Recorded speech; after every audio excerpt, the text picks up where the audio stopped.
This is episode 6 of the Talking Sports podcast. I'm your host, Peter DiBiasi, alongside our other host, Eddie Amadeo. Today, we have a great show for you. We have a little bit of the recap of the 2020 NFL Draft, which happened Thursday night into Saturday.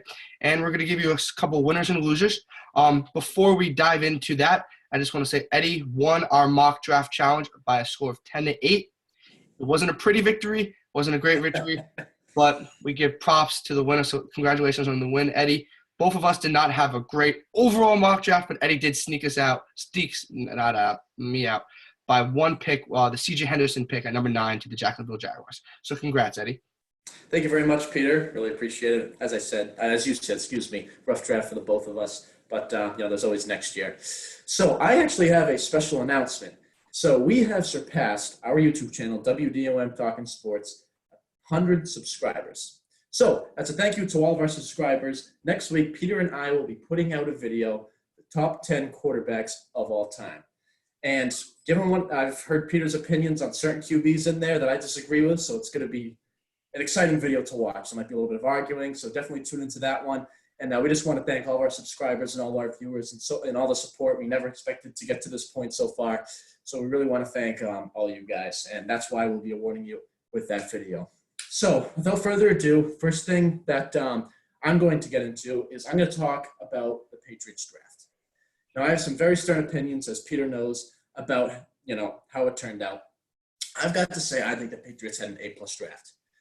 First thing I want to mention, I want to start out with the tight ends. Devin Asiasi from UCLA and Dalton Keene from Virginia Tech. Like I said in our last video, Patriots needed tight ends. Big guys who could catch balls in the red zone and guys who could draw coverage and draw attention away from some of these small receivers the Patriots have. Now, the Patriots, I didn't even expect them to draft 2 tight ends. I said they were going to get Cole Kmet in the first round. But I'm happy with what they ended up doing. 2 decent tight ends in the third round.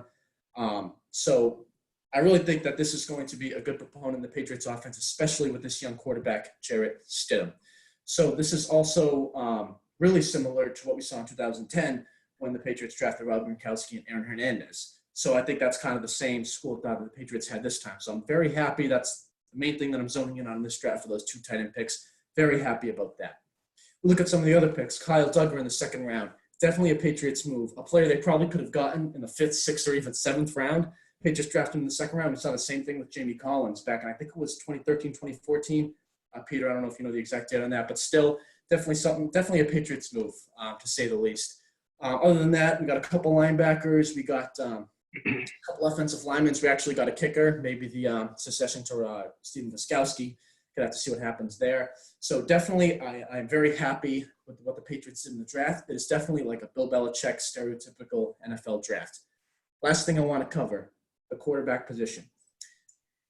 So many Patriots fans and so many football fans out there were saying, oh, we need to draft a quarterback, get one of those first-round guys, Here's what I have to say to that. When you have a first-round caliber quarterback, granted, Jarrett Stidham was drafted in the 4th round, but when you have that quarterback who's been on your team for a full year, developing under that system, why would you choose the top quarterback in the first round or one of the top quarterbacks in the second round in the draft? That doesn't make sense to me. Why make that competition? You don't need that. You're going to waste money and you're going to waste time. And if you know Bill Belichick, okay, you are not surprised that the Patriots did not choose a quarterback early on in the draft. We did end up getting an undrafted guy. We'll have to see what happens there, but I don't think he's in competition. Probably somebody to back up Stidham or to end up getting cut, God forbid. But definitely the Patriots did not need to draft a quarterback. Bill Belichick knew that, and true Patriots fans knew that. For the Patriots to choose one of those top quarterbacks in the draft, it's not a Bill Belichick-like thing, and it's not the Patriot way. Okay, so I was very surprised that a lot of people out there were thinking, oh, go with Jordan Love, go with Jordan Love, go with Jordan Love. That would not be good for the Patriots. It would erupt in too much controversy. And when we already have Jarrett Stidham, who knows our team good enough, that is all we need. So I'm very happy with what the Patriots did in the draft. And as I predicted, they weren't going to go with one of those big QBs, and they were going to try to get some big tight ends. So I was very happy with what happened there. Okay. I agree everything with you, what you just said on the Patriots have. I thought they had a pretty good draft too. So a little dive into my team, the Buffalo Bills, if you don't know that. So before we talk about a little bit about the Buffalo Bills, you have to remember that they traded their first round pick for Stephon Diggs. So you kind of have to factor that into the draft class. Stephon Diggs is a proven star receiver that gives Josh Allen a legit number one. So I'm totally excited for Stephon Diggs, like I've mentioned before on this podcast and the radio show. Dive into the second round, the Bills selected A.J. Epinesa, D-end out of Iowa. Why I love this pick is that he's not going to – what I tweeted when the Bills took him, he's not a flashy pick, but he's going to be a solid edge rusher at the next level. The Bills have Jerry Hughes, Mario Addison at the edge rushers right now, both around the age 30, so they needed a young edge rusher, and they got that in A.J. Epinesa. I think he's going to be a really good defensive end. He might start week one, I don't know, but he's going to play a lot. We follow up in the third round. You have Zach Moss, running back out of Utah. The Bills love to run the ball. They're a ground and pound team, a little old-fashioned style football. I know me and Eddie both can appreciate a little old-style football. Oh, yeah. Zach Moss is a big running back. He complements Devin Singletary, who's a really much a smaller back and more of a home run hitter who is not going to have 20, 25 carries a game. He's more of a 15 to 17 carries. He'll break off a couple 20-yard runs. And then when you get down to the 10 to the 5-yard line, Zach Moss can punch it in. So Zach Moss is a powerful runner. He's not breakaway speed. He's kind of a one-cut runner, hit the hole. So I think it gives you a great compliment to Devin Singletary. So Zach Moss is a much more powerful running back, while Devin Singletary is a speedster. So the Bills added another weapon for Josh Allen. And then you follow up in the fourth round. Bills take 6'3" receiver Gabriel Davis out of UCF. He's a big, tall receiver. The Bills needed a jump ball receiver. You have Stephon Diggs as your number one on the outside, and on the other outside you have John Brown. And then you have Cole Beasley, who's more of an inside, like Julian Edelman type of guy, more of an inside receiver that's a slot receiver who's a reliable 5 to 6 catches a game, but it's not going to blow the top off the defense. So Gabriel Davis kind of gives you a third option on the outside, gives you a long, tall receiver that will help Josh Allen. So what the Bills did in the third and fourth round, just help your young quarterback.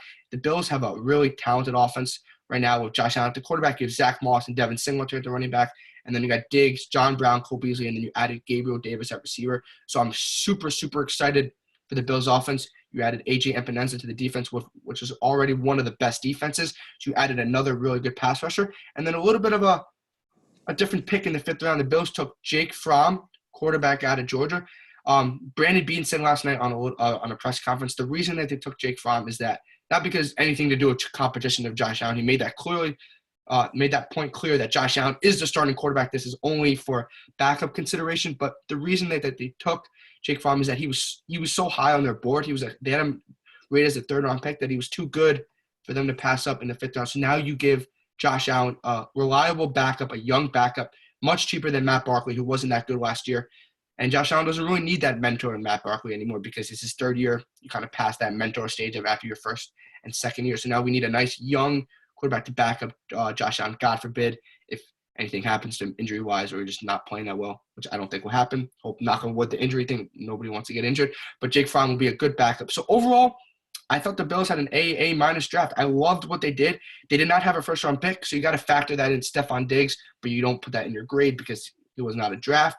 But A.J. Epinesa is going to give you a good edge rusher on the outside to already really good defense. You added another running back to you have two talented, really young, cheap running backs. I'm going to emphasize the word cheap. You don't want to overpay at that position, so now you have two cheap running backs. You added a fourth receiver, Gabriel Davis, who needed another outside receiver because Cole Beasley is not an outside receiver. So overall, I thought the Bills had a good draft. A lot of the AFC East teams had a really good draft. The Dolphins, the Jets, the Patriots, and the Bills. So this could be a fun division, and I'm hoping the Bills come out on top. So that was my recap of the Buffalo Bills. So Eddie, let's start you off with a winner. Who's your first winner of the NFL draft? Okay, so my first winner of the NFL draft, I am going with the New York Giants. I think the New York Giants really accomplished what they wanted to do. People, before I go in specifically to the Giants, people think that the draft is black and white. It's about choosing good players, and if you don't, you have a bad draft. That's not what it's about. It's about choosing needs. It's about choosing players that are going to fit your system. That's why there's scouts. If it was just about choosing players who did good in college, we wouldn't have scouts. The coach would just choose them. So it's not really that black and white, the NFL draft, as I like to say. So to go specifically towards the Giants, Andrew Thomas was the tackle that they chose out of Georgia with that number 4 spot. I like that pick. A lot of people were surprised they didn't take Jedrick Willis or Wirfs, but the Giants saw something in this guy. There really isn't a fine line between, best O tackle best offensive guard. When it comes to sorry, I kind of buffed that up a little bit, but there isn't really a fine line between really good offensive linemen in the NFL draft. They're kind of just all in there. And Andrew Thomas was the guy that they saw, a lot of potential in. They have to protect, as they know, that young quarterback, Daniel Jones. Some people thought that they were going to choose a quarterback. I found that highly unlikely. Daniel Jones, he's got a lot of potential, and the Giants really need to give him a chance this year. And the best way to do that is to get him blocking. They got Andrew Thomas in the first round. Third round, they ended up getting Matt Parrott from Connecticut, also a tackle. So they're really trying to build up that offensive line for Daniel Jones, especially since he likes to scramble. He's going to need some of those bigger guys, and that's why they got Andrew Thomas, because he's big.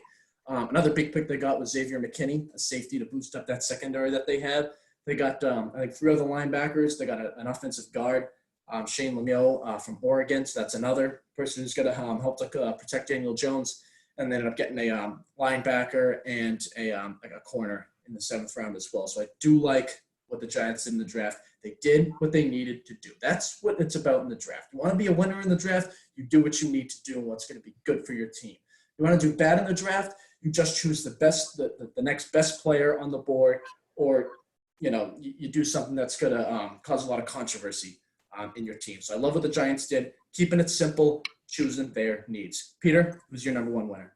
My number 1 winner is the Denver Broncos. So they have a young quarterback in Drew Lock who needs talent. They have Cortland Sutton on the outside. You also signed Melvin Gordon as your running back. They drafted Jerry Jeudy at the 15th pick from Alabama.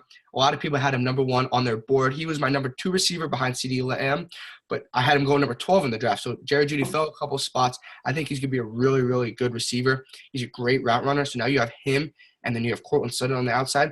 They also added in the 2nd round KJ Hamler, receiver out of Penn State. So you added 2 receivers to help a young quarterback. So they're doing everything they can to help Drew Lock.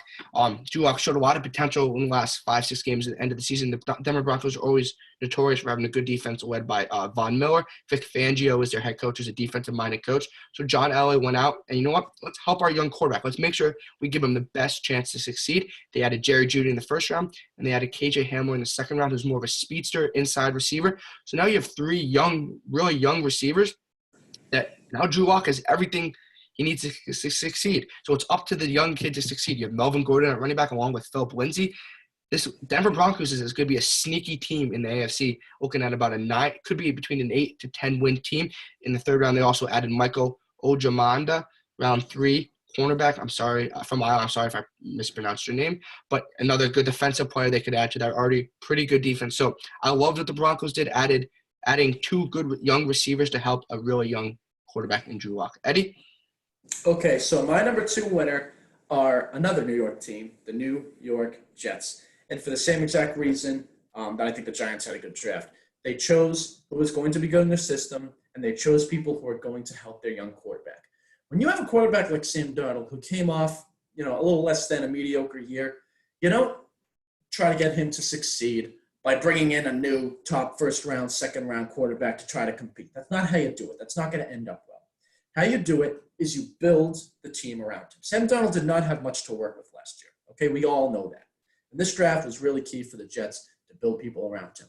We'll start with Mekhi Becton, tackle from Louisville with the 11th overall pick. Build up that line, helping out Sam Darnold. Go to round 2. You got Denzel Mims, wide receiver from Baylor. Sam Darnold really needed some of those targets. I was surprised they didn't choose a receiver in the 1st round, but they got Mims in the 2nd round. Definitely a good talent for Sam Darnold and someone who hopefully he's going to be hitting a lot this year. Round 3, of course, they chose a safety. Round 3, they also chose a defensive end, so kind of building up that defense a little bit. And then they went running back in round 4. I really like that. I believe, sorry if I mispronounce it, Lemikel Perrine, running back from Florida. Definitely get somebody in that backfield. Somebody they can long-term work into the system. That would always be good. And they did actually choose in the 4th round a quarterback in James Morgan. Definitely not a top QB in the draft, but definitely somebody that could, possibly, be a nice fallback if Sam Darnold really has a rough year this year. But he's definitely not somebody who's going to be competing with that starting job. Round 4, we also have a tackle in Cameron Clark. Again, boosting up that offensive line. So I really do like what the Jets were doing in this draft with building around their young quarterback who just came off a rough year. Sam Darnold did not have much to work with in this past NFL year, in my opinion. And building a team around him, as I've said multiple times, is really what's going to help him do well. Not choosing some, like everybody thinks that if a young quarterback has a rough year, put somebody good in there who's going to, motivate them to do well, make a little competition to it. No, that's not how you do it. Give him some people to work with. Peter? My number 2 winner is the Indianapolis Colts. They also, like my Buffalo Bills, did not have a first-round pick. They traded that pick for DeForest Buckner, so they got a nice young defensive tackle. But what the Colts did in the second round, and actually had 2 second-round picks. They took Michael Pittman Jr. As their first overall pick in the second round, wide receiver at USC, a big-time jump ball receiver. So T.Y. Hilton's more of a speedster like a Tyreek Hill. And now you add Michael Pittman Jr., who will give you kind of like a A.J. Green type of receiver. And then later in round 2, they took running back Jonathan Taylor. I am obsessed with that pick. I think Jonathan Taylor will be the best running back in this class. He was one of the best running backs in college football last year out of Wisconsin. His one knock on him is fumbling, but this guy can run the ball and run the ball. He's a pure fast runner, and he gives them a legit number 1, which they haven't had in a long time.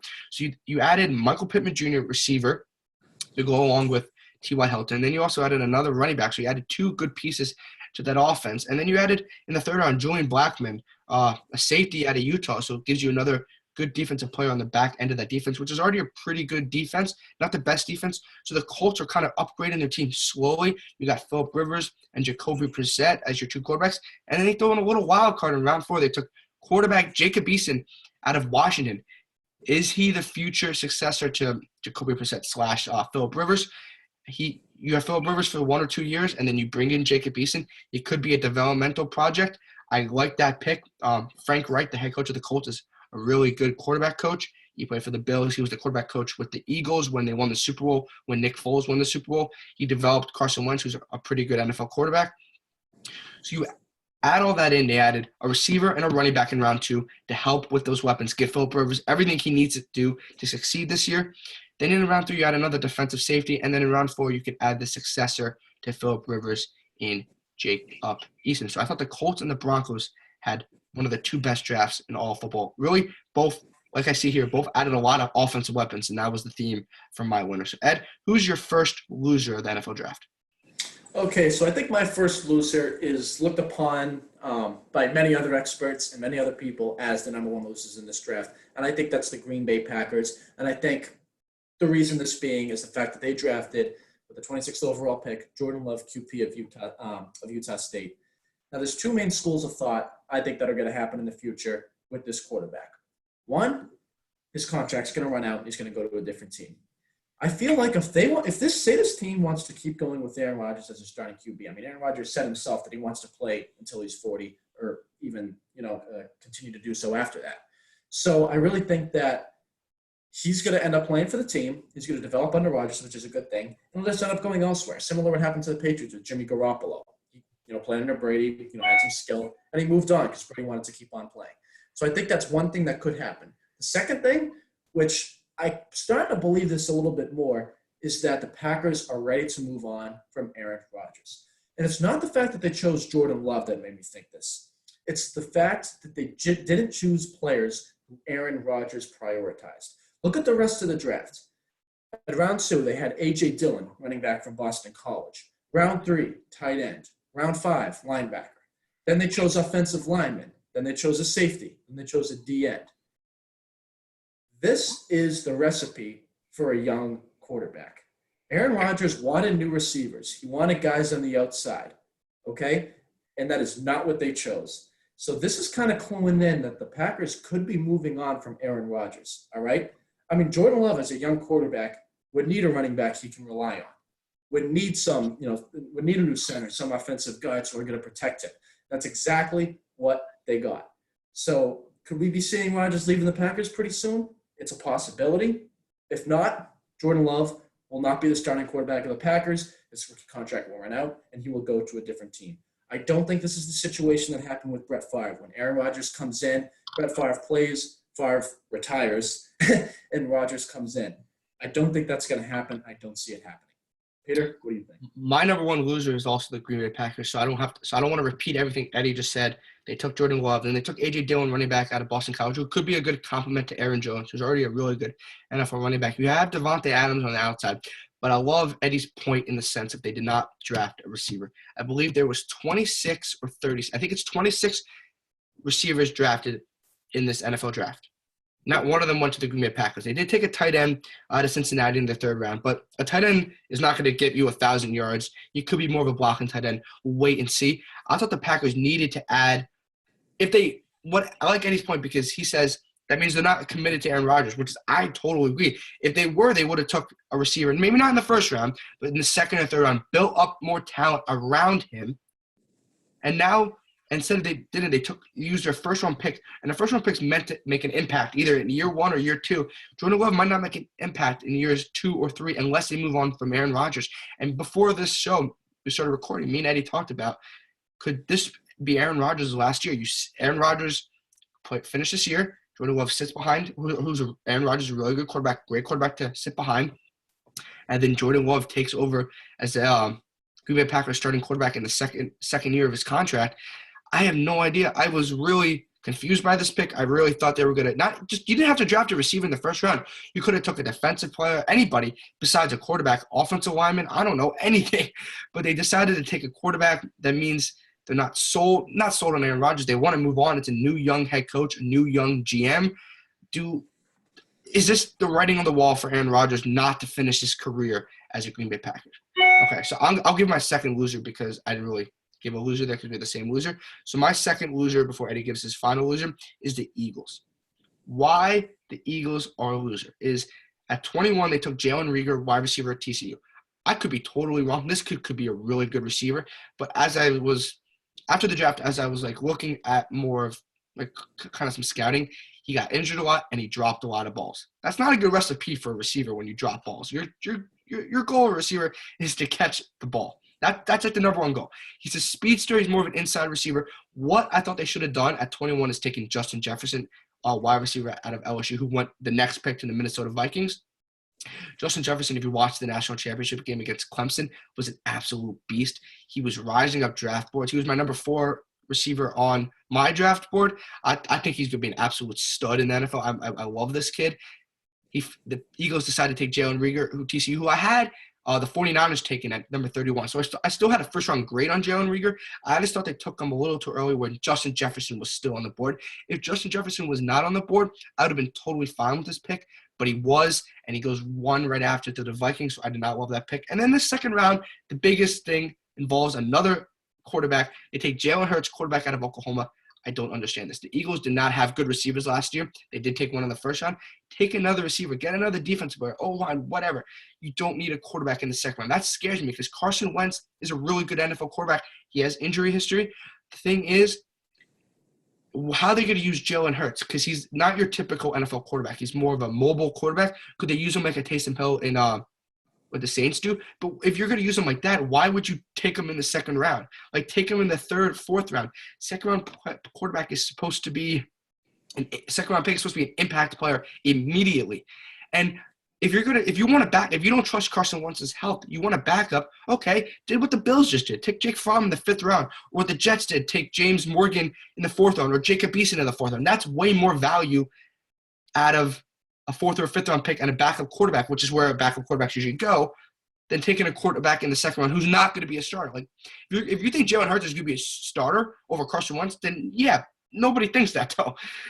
It's not like what the Broncos did last year and taking Drew Lock in the second round because Joe Flacco was their quarterback. Like, Drew Lock's going to be a really good NFL quarterback. They take Jalen Hurts. I am not in love with that. I'm not in love with the Jalen Reagor pick or the Jalen Hurts pick. So that's why I have Eagles as my second loser. Ed, who's your final loser? Okay, so just to touch on what you said, I absolutely agree that, it was a tough draft for the Eagles. Of course, I don't have them as my second loser, but I completely understand what you're saying. I just really think that the Eagles are worried about Carson Wentz. So not to, reminisce on that, let me go to my final loser, and I have the Miami Dolphins. A lot of people would disagree with me on here, but hear me out. They chose Tua Tagovailoa, excuse me if I mispronounced that, instead of Justin Herbert. For one, I thought Justin Herbert was a better fit for their system and not necessarily Tua. Because the Dolphins, given their past, they're going to end up starting Tua week 1. That's what I see them doing, and it's not going to be a good ride for him this year, okay? I mean, in the long term, who knows what's going to happen, but it's going to be a rough path for Tua this year. Look at the rest of the draft. They barely helped out Tua. People are going to get mad at me for saying this because they chose Austin Jackson, tackle from USC, and they chose Robert Hunt, tackle from Louisiana in round 2. But they did not get him any offensive weapons. All right? The Dolphins do not have those veteran targets that a young quarterback needs. In fact, I think they went defense all the way through. Yeah, they went, excuse me, not defense. They went defense in line all the way through until the 7th round. They got a wide receiver. They really, if they're going to start Tua week 1, they have to build their receivers. Yes, I get it. Get the offensive line. But Tua's not going to be running every play. And if he is, he's not going to last in the NFL, like Lamar Jackson. Bold statement. We'll get into that in another video. Peter knows how I feel about that. But if you're building up a line just so Tua can be a mobile quarterback and you're not getting him receivers, he ain't going to last. And the way the Dolphins are, the way their coaches are, they're starting Tua week 1. They're not going to get a guy to develop him. I don't think what's going to happen there. So anyway, just to end off on that, I think they should have chose Herbert. I think he was a better fit for their system. And I think they're just going to ruin Tua's career. Bold statement. I wish Tua the best of luck in the world. I hope he does well in the Dolphins. But I've been watching the Dolphins for 10 years now as a Patriots fan. And I don't see this being a good fit for Tua. Peter? I totally agree with you. I don't mind the Tua pick. I mind, unless they start him right away, then that's a problem. I don't like what they took with Austin Jackson and Robert Hunt. I feel like those guys are more project offensive lineman guys instead of like immediate impact offensive linemen. So if they're building for the future, then I totally get it. I have no idea. They had 3 first-round picks. I think they needed more weapons. So I agree with you. They might not be a loser as a more immediate loser right now, but they could be a loser down the road. Depends what they do on Tua. If Tua turns into a superstar, it doesn't matter what they did with the other picks. If he does, that's the thing, though. Say he's a really good mobile quarterback, okay? He does turn into an immediate superstar. It's still not going to be good in the long term. No, but I'm saying if he's a superstar for the next 8 to 10 years, then nobody cares what else they did in the draft. You know what I mean? Yeah, obviously. Yeah. So makes sense. Ed, I like your winners. I like your losers. This was the Talking Sports Podcast, episode number 6. I'm your host, Peter DiBiasi, alongside Eddie Amadeo. Just once again, thank you for over 100 subscribers. So after this video, expect in the week after this video, the top 10 quarterbacks of all time. Thank you.